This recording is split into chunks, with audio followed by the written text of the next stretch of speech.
Kry duidelikheid oor jou aanbod. Jy nie in een sin kan sê wat jy verkoop nie.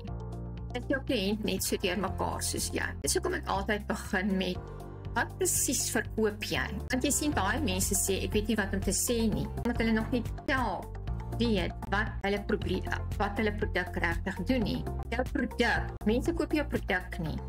Mense koop die oplossing wat jou produk gee. En so hulle koop nie jou visie of die goeie bestanddele wat in die produk is of wat ook al. Hulle koop dit wat hulle gaan ervaar nadat die probleem opgelos is. As jy dit duidelik kan verwoord, dan het jy 'n vlamskerp boodskap wat impak maak. Kry duidelijkheid oor jouw aanbod.